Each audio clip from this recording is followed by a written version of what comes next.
मत्स्य अवतार की कथा। एक बार सत्य युग में एक महान राजा सत्यव्रत, जो आगे चलकर मनु कहलाए, नदी में स्नान कर रहे थे। तभी उन्हें अपने हाथों में एक छोटा सा मछली का बच्चा मिला। मछली ने राजा से प्रार्थना की, हे राजन, मुझे बड़ी मछलियों और जलचरों से भय है, कृपा करके मेरी रक्षा करें। राजा ने करुणा से उस मछली को अपने कमंडलू जलपात्र में रख लिया। लेकिन आश्चर्य, वह छोटी सी मछली देखते देखते बड़ी होती गई। कमंडलू से तालाब, तालाब से झील, झील से नदी और नदी से समुद्र तक मछली का आकार लगातार बढ़ता चला गया। तब राजा को झांत हुआ कि यह कोई साधारण मछली नहीं है। उन्होंने प्रार्थना की, हे प्रभु, आप कौन हैं? कृपा करके अपना वास्तविक स्वरूप प्रकट करें। तभी भगवान विष्णु ने प्रकट होकर कहा, मैं ही विष्णु हूँ। मैंने मत्स्य रूप इसलिए धारण किया है कि शीघ्र ही प्रलय आने वाली है। उस समय समस्त पृथ्वी जल में डूब जाएगी। तुम एक विशाल नौका, नाव बनवाना। उसमें सप्तर्षियों और हर प्रकार के बीज तथा जीवों के जोड़े रख लेना। मैं उस समय पुनः मत्स्य रूप धारण करूंगा और मेरी श्रृंग, सींग से तुम्हारी नौका को बांधकर सुरक्षित स्थान तक ले जाऊंगा। जैसा भगवान ने कहा, वैसा ही हुआ। महाप्रलय में सारी पृथ्वी जलमग्न हो गई। मनु ने सप्तर्षियों और जीव जंतुओं को नौका में सुरक्षित रखा। भगवान विष्णु मत्स्य रूप में प्रकट हुए और शेषनाग की रस्सी से नौका को अपने सींग से बांधकर विशाल समुद्र में खींचते हुए सुरक्षित स्थान तक ले गए। इसी प्रकार संसार की सृष्टि दोबारा बचाई गई। महत्व मत्स्य अवतार यह सिखाता है कि भगवान अपने भक्तों और समस्त सृष्टि की रक्षा के लिए किसी भी रूप में प्रकट हो सकते हैं।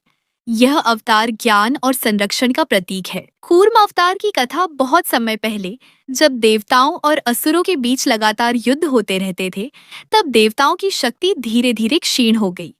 असुर दानव बलवान हो गए और स्वर्गलोक पर अधिकार करने लगे।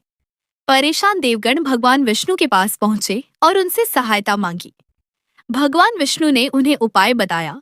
देवता और असुर मिलकर क्षीरसागर का मंथन करें। उस मंथन से अमृत निकलेगा, जिससे देवताओं को अमृत प्राप्त होगा और उनकी शक्ति लौट आएगी। समुद्र मंथन की तैयारी मंथन के लिए मंदार पर्वत को मथानी और वासुकी नाग को रस्सी बनाया गया। परंतु जब मंथन शुरू हुआ तो मंदार पर्वत भारी होने के कारण सागर में डूबने लगा। विष्णु का कूर्म अवतार, तब भगवान विष्णु ने कूर्म कछुए का रूप धारण किया। वे विशाल कछुए के रूप में सागर में प्रकट हुए और अपनी पीठ पर पूरे मंदार पर्वत को स्थिर कर लिया। इस प्रकार पर्वत समुद्र में डूबा नहीं और मंथन सुचारू रूप से चलने लगा। समुद्र मंथन के फल मंथन से अनेक अद्भुत वस्तुएं और दिव्य रत्न निकले। लक्ष्मी जी, चंद्रमा, कामधेनु, पारिजात वृक्ष और अंत में अमृत कलश। अमृत पाकर देवताओं ने अपनी शक्ति पुनः प्राप्त की और असुरों पर विजय पाई। यह सब संभव हुआ केवल भगवान विष्णु के कूर्म अवतार से। भगवान विष्णु का तीसरा अवतार, वराह अवतार। भगवान विष्णु के 10 प्रमुख अवतारों में तीसरा अवतार वराह अवतार है। यह अवतार उन्होंने तब लिया जब सृष्टि पर संकट आ गया था। कथा के अनुसार हिरण्याक्ष नामक असुर ने अपनी तपस्या और शक्ति से देवताओं को परास्त कर दिया। फिर उसने पूरी पृथ्वी को अपने बल से समुद्र के गर्भ में डुबो दिया। जब भूमि देवी पृथ्वी डूब गई तो सृष्टि का संतुलन बिगड़ गया। देवताओं ने ब्रह्मा जी से सहायता मांगी। ब्रह्मा जी ने उन्हें भगवान विष्णु की शरण में जाने को कहा। तब भगवान विष्णु ने देखा कि पृथ्वी संकट में है और उनका रक्षण करना आवश्यक है। उन्होंने तुरंत एक अद्भुत वराह, सुअर के समान का रूप धारण किया। यह रूप अत्यंत विशाल और तेजस्वी था। भगवान वराह ने समुद्र में उतरकर अपनी गर्जना से संपूर्ण दिशाओं को कंपा दिया। वराह रूपी विष्णु ने अपनी शक्ति और दांतों की सहायता से डूबी हुई पृथ्वी को खोजा और उसे अपने दांतों पर उठाकर समुद्र से बाहर निकाल लिया। लेकिन तभी हिरण्याक्ष राक्षस वहां प्रकट हुआ और उसने भगवान को रोकने का प्रयास किया। उसके और भगवान विष्णु के बीच भीषण युद्ध हुआ, जो 1000 वर्षों तक चला। अंततः भगवान विष्णु ने हिरण्याक्ष का वध किया और देवताओं को भय से मुक्त किया। फिर भगवान वराह ने बड़ी कोमलता से भूमि देवी को जल से बाहर निकालकर पुनः उनके स्थान पर स्थापित किया, जिससे पूरी सृष्टि का संतुलन बहाल हुआ। भगवान विष्णु का चौथा अवतार, नरसिंह अवतार। भगवान विष्णु का चौथा अवतार नरसिंह के रूप में हुआ। यह अवतार उन्होंने अपने परम भक्त प्रहलाद की रक्षा और अत्याचारी राक्षस हिरण्यकशिपु का संहार करने के लिए धारण किया। कथा का प्रारंभ हिरण्याक्ष नामक असुर, जिसका वध भगवान ने वराह अवतार में किया था, का भाई था हिरण्यकशिपु। अपने भाई की मृत्यु से वह विष्णु से घोर बैर रखने लगा। उसने कठोर तपस्या की और ब्रह्मा जी से वरदान पाया कि वह किसी मानव या पशु द्वारा न मारा जा सके, न दिन में मरे, न रात में, न धरती पर, न आकाश में, न किसी अस्त्र से, न किसी शस्त्र से, न घर के भीतर, न घर के बाहर। यह वरदान पाकर हिरण्यकशिपु अहंकारी हो गया और स्वयं को ईश्वर मानने लगा। उसने सभी को आदेश दिया कि उसकी पूजा करें, न कि विष्णु की। प्रहलाद की भक्ति। हिरण्यकशिपु का पुत्र प्रहलाद बचपन से ही भगवान विष्णु का परम भक्त था। वह हर समय विष्णु विष्णु का जाप करता और उनके चरणों में लीन रहता। यह देखकर हिरण्यकशिपु क्रोधित हो गया। उसने प्रहलाद को विष्णु भक्ति से रोकने के लिए अनेक प्रयास किए, लेकिन प्रहलाद अटल श्रद्धा से विष्णु का स्मरण करता रहा। प्रहलाद पर अत्याचार। हिरण्यकशिपु ने प्रहलाद को मारने के लिए कई उपाय किए। हाथियों से कुचलवाना, विष पिलाना, आग में बैठाना, जहां उसकी बहन होलिका भी साथ थी, ऊंचाई से गिराना, लेकिन हर बार भगवान विष्णु ने अपने भक्त की रक्षा की। नरसिंह अवतार का प्रकट होना। एक दिन हिरण्यकशिपु ने प्रहलाद से पूछा, तू जिस विष्णु को पूजता है वह कहाँ है? प्रहलाद ने उत्तर दिया, भगवान सर्वत्र है। क्रोधित होकर हिरण्यकशिपु ने खंभे की ओर इशारा किया और पूछा, क्या तेरे विष्णु इस खंभे में भी है? प्रहलाद ने निश्चयपूर्वक कहा, हाँ, भगवान यहाँ भी हैं।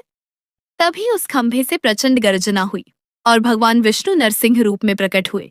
यह रूप न तो पूर्ण मानव था, न पूर्ण पशु, आधा सिंह और आधा मानव। हिरण्यकशिपु का वध संध्या समय, जो न दिन था न रात। भगवान नरसिंह ने हिरण्यकशिपु को अपने गोद में, जो न धरती थी न आकाश, बिठाकर महल के द्वार की चौखट, जो न घर का अंदरूनी भाग था न बाहरी, पर उसके नाखूनों, जो न अस्त्र थे न शस्त्र, से उसका वध कर दिया। इस प्रकार ब्रह्मा के वरदान की शर्तें टूटे बिना ही हिरण्यकशिपु का अंत हो गया। निष्कर्ष, इस अवतार में भगवान ने यह संदेश दिया कि भक्ति सच्ची हो तो ईश्वर हर जगह अपने भक्त की रक्षा के लिए उपस्थित रहते हैं। भगवान विष्णु का 5वां अवतार, वामन अवतार। भगवान विष्णु का 5वां अवतार वामन के रूप में हुआ। यह अवतार उन्होंने असुरों के राजा बलि के घमंड को दूर करने और देवताओं को उनका अधिकार लौटाने के लिए धारण किया।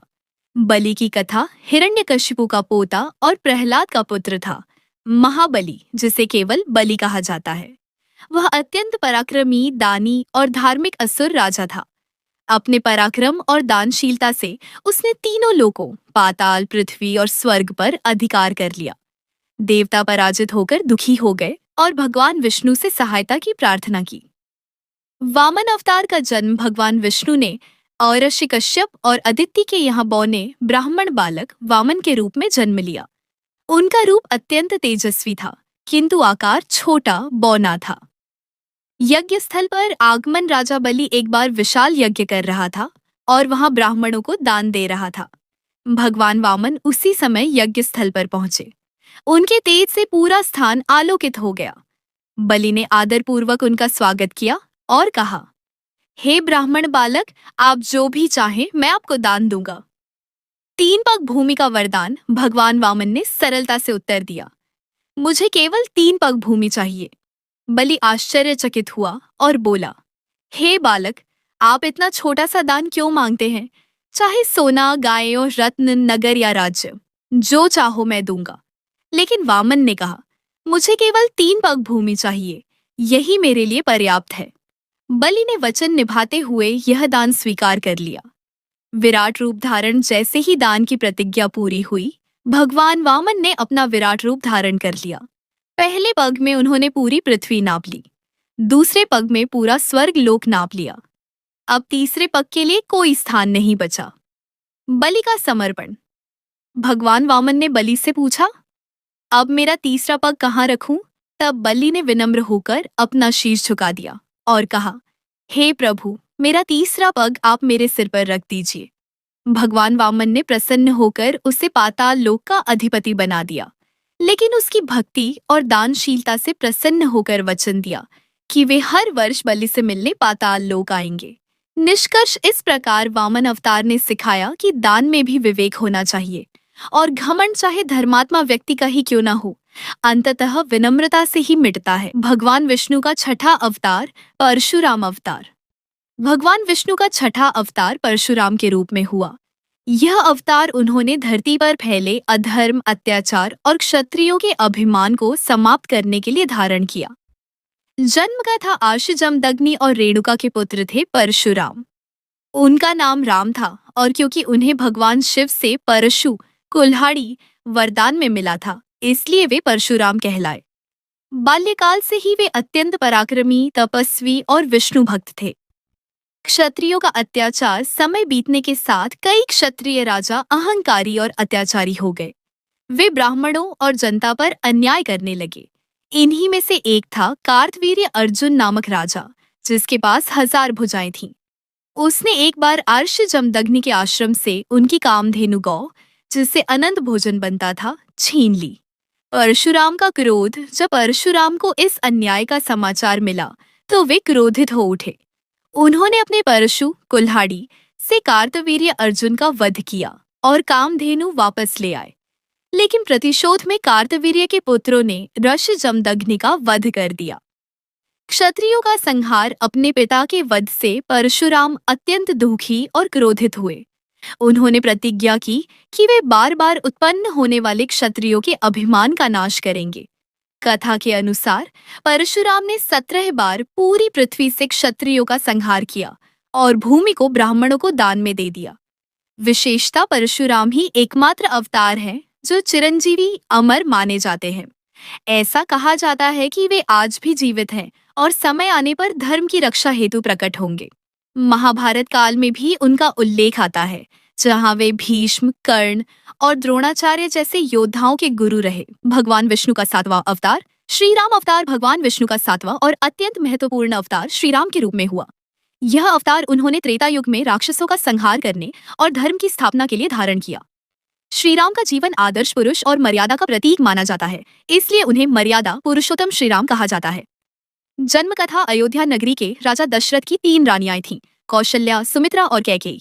उनके कोई संतान नहीं थी। उन्होंने पुत्रेष्ठी यज्ञ कराया, जिसके फलस्वरूप भगवान विष्णु ने राम के रूप में कौशल्या के गर्भ से जन्म लिया। साथ ही भरत कैकेयी से, लक्ष्मण और शत्रुघ्न सुमित्रा से उत्पन्न हुए। बचपन और शिक्षा राम और उनके भाइयों ने गुरु वशिष्ठ और फिर महर्षि विश्वामित्र से शिक्षा प्राप्त की। विश्वामित्र के साथ रहते हुए राम ने ताड़का, मारीच जैसे राक्षसों का वध किया और जनकपुरी में धनुष तोड़कर सीता माता से विवाह किया। वनवास कुछ समय बाद राजा दशरथ ने राम का राजतिलक करने का निश्चय किया, परंतु कैकेयी ने अपने 2 वरदानों का स्मरण कराया। 1, भरत को राजा बनाना, 2, राम को 14 वर्ष का वनवास देना। राजा दशरथ मजबूर होकर वचनबद्ध हुए। श्री राम ने आज्ञा का पालन किया और सीता व लक्ष्मण के साथ वनवास को चले गए। सीता हरण और रावण वध वनवास के दौरान लंका के राक्षस राजा रावण ने छल से सीता का हरण कर लिया। राम ने वानर राज सुग्रीव और हनुमान से मित्रता की। हनुमान ने लंका जाकर सीता का पता लगाया। फिर श्री राम ने वानर और भालुओं की सेना संग समुद्र पर सेतु राम सेतु बनाया और लंका पर चढ़ाई की। भीषण युद्ध के बाद श्री राम ने रावण का वध कर माता सीता को वापस प्राप्त किया। अयोध्या वापसी। वनवास की अवधि पूर्ण होने पर श्री राम सीता और लक्ष्मण के साथ अयोध्या लौटे। उनका भव्य स्वागत हुआ और वे राजा बने। उनके शासनकाल को राम राज्य कहा जाता है, जहां शांति, समृद्धि और धर्म की स्थापना हुई। विशेषता श्री राम को आदर्श पुत्र, आदर्श पति, आदर्श राजा और आदर्श मित्र के रूप में पूजा जाता है। उनका जीवन हमें सत्य, धर्म और मर्यादा के पालन की प्रेरणा देता है। निष्कर्ष, श्री राम अवतार में भगवान विष्णु ने यह दिखाया कि धर्म की रक्षा हेतु चाहे कितने भी कष्ट क्यों न सहने पड़े, सत्य और मर्यादा का पालन सबसे महत्वपूर्ण है। भगवान विष्णु का 8वां अवतार श्री कृष्ण अवतार भगवान विष्णु का 8वां अवतार श्री कृष्ण के रूप में द्वापर युग में हुआ। यह अवतार अत्यंत विलक्षण माना जाता है, क्योंकि श्री कृष्ण ने न केवल राक्षसों का संहार किया, बल्कि राजनीति, कूटनीति और धर्म का गहरा संदेश भी दिया। श्रीमद् भगवद गीता इसी अवतार की अमूल्य धरोहर है। जन्म कथा मथुरा के राजा कंस अपनी बहन देवकी और उसके पति वसुदेव को कैद में रखता था। कारण यह था कि भविष्यवाणी हुई थी, देवकी का 8वां पुत्र ही कंस का वध करेगा। देवकी के जितने भी बच्चे हुए, कंस ने उन्हें मार डाला। जब 8वां पुत्र हुआ, उसी समय भगवान विष्णु ने देवकी और वसुदेव को दर्शन देकर कहा कि वे ही उनके पुत्र के रूप में जन्मे हैं। वसुदेव ने रात के समय नवजात शिशु को यमुना पार ले जाकर गोकुल में नंद यशोदा को सौंप दिया। वहां उनका पालन पोषण हुआ। बाल्य लीला। गोकुल और वृंदावन में बालकृष्ण की अनेक लीलाएं प्रसिद्ध हैं। पूतना राक्षसी का वध, जो उन्हें विष पिलाने आई थी, कालिया नाग का दमन, यमुना नदी से निकालना, गोवर्धन पर्वत उठाना, इंद्र के घमंड को तोड़ना, बांसुरी की मधुर तान और रासलीला, माँ यशोदा द्वारा उन्हें माखनचोर के रूप में देखना। कंसवध युवावस्था में श्री कृष्ण ने अपने भाई बलराम के साथ मथुरा जाकर कंस का वध किया और अपने माता पिता को कारावास से मुक्त किया। महाभारत और गीता श्री कृष्ण का सबसे महत्वपूर्ण कार्य था महाभारत के युद्ध में पांडवों का मार्गदर्शन करना। उन्होंने अर्जुन को युद्ध भूमि में उपदेश दिया, जिसे श्रीमद् भगवद गीता कहा जाता है। गीता का संदेश है, कर्म करो, फल की चिंता मत करो। युद्ध में उन्होंने पांडवों की सहायता की और अधर्म के पक्षधर कौरवों का नाश कराया। विशेषता श्री कृष्ण को लीला पुरुषोत्तम कहा जाता है, क्योंकि उनका जीवन प्रेम, नीति और धर्म का अद्भुत संगम है। उन्होंने दिखाया कि कभी कोमलता और प्रेम से तो कभी कठोरता और नीति से भी धर्म की स्थापना की जा सकती है। भगवान विष्णु का 9वां अवतार, बुद्ध अवतार। भगवान विष्णु का 9वां अवतार भगवान बुद्ध के रूप में हुआ। इस अवतार में उन्होंने संसार को अहिंसा, करुणा और शांति का संदेश दिया। बुद्ध अवतार को विशेष रूप से कल्याणकारी और ज्ञानदायी माना जाता है। जन्म कथा लुम्बिनी, वर्तमान नेपाल में शाक्य वंश के राजा शुद्धोधन और रानी माया देवी के पुत्र के रूप में भगवान बुद्ध का जन्म हुआ। जन्म के समय उनका नाम सिद्धार्थ गौतम रखा गया। सिद्धार्थ बचपन से ही कोमल हृदय और दयालु स्वभाव के थे। वे जीवों को कष्ट में देखकर व्याकुल हो जाते थे। दुख का अनुभव। युवावस्था में जब सिद्धार्थ महल से बाहर निकले तो उन्होंने 4 दृश्य देखे। 1 बूढ़ा व्यक्ति, 2 एक रोगी, 3 एक मृत व्यक्ति, 4 एक सन्यासी। इन दृश्यों ने उनके मन को गहराई से झकझोर दिया। उन्होंने सोचा, संसार में हर जीव वृद्धावस्था, रोग और मृत्यु से पीड़ित होता है। फिर वास्तविक सुख कहाँ है? ज्ञान की खोज। इसी प्रश्न का उत्तर पाने के लिए सिद्धार्थ ने राजमहल और वैभव छोड़ दिया। उन्होंने कठोर तप किया, ध्यान लगाया और अंततः बोधि वृक्ष के नीचे गहन ध्यान करते हुए बोधि ज्ञान प्राप्त किया। ज्ञान प्राप्ति के बाद वे बुद्ध कहलाए, जिसका अर्थ है जागृत या ज्ञानी। उपदेश और धर्म। भगवान बुद्ध ने जीवन के 4 महान सत्य, 76 आर्य सत्याने बताए। 1. संसार दुखमय है। 2. दुख का कारण तृष्णा, इच्छा है। 3. तृष्णा का नाश संभव है। 4. अष्टांगिक मार्ग से दुख का नाश होता है। उन्होंने अहिंसा, करुणा, सत्य, संयम और मध्यम मार्ग, न अति भोग न अति तपस्या का उपदेश दिया। विष्णु अवतार के रूप में महत्व। भगवान बुद्ध का अवतार इस रूप में माना जाता है कि उन्होंने संसार को हिंसा, पशु बलि और कठोर कर्म कांडों से दूर करके शांति और मानवता का मार्ग दिखाया। उनका जीवन हमें यह सिखाता है कि सच्चा धर्म करुणा और अहिंसा में निहित है। निष्कर्ष। बुद्ध अवतार में विष्णु ने मानव रूप में आकर यह सिखाया कि धर्म का सार प्रेम, करुणा और अहिंसा है। भगवान विष्णु का 10वां अवतार, कल्कि अवतार भगवान विष्णु का 10वां और अंतिम अवतार कल्कि अवतार माना जाता है। यह अवतार अभी होना शेष है। शास्त्रों में उल्लेख है कि जब कलियुग में अधर्म, पाप और अन्याय अपनी पराकाष्ठा पर पहुंच जाएगा, तब भगवान विष्णु कल्कि रूप में अवतरित होंगे। भविष्यवाणी पुराणों में वर्णन है कि जब धर्म का लोप हो जाएगा, लोग सत्य, करुणा और सदाचार को भूल जाएंगे, अत्याचार, छल, पाखंड और हिंसा बढ़ जाएगी, तब भगवान विष्णु कल्कि अवतार के रूप में प्रकट होंगे। स्वरूप। कल्कि अवतार में भगवान विष्णु का रूप अत्यंत दिव्य और वीर होगा। वे श्वेत अश्व, सफेद घोड़े पर सवार होंगे, हाथ में चमकती हुई तलवार धारण करेंगे। उनके साथ धर्म की पुनः स्थापना के लिए दिव्य शक्तियां होंगी। अवतरण स्थान शास्त्रों में कहा गया है कि भगवान कल्कि का जन्म शंभल ग्राम में विष्णुयश नामक ब्राह्मण के घर होगा। कार्य कल्कि अवतार का मुख्य उद्देश्य होगा अधर्मियों और दुष्टों का संहार, धर्म की पुनः स्थापना और कलियुग का अंत कर सत्ययुग, सतयुग की पुनः शुरुआत करना। महत्व। कल्कि अवतार इस बात का प्रतीक है कि जब भी संसार में अंधकार और अन्याय चरम पर होगा, तब ईश्वर अवश्य प्रकट होकर धर्म की ज्योति जलाएंगे।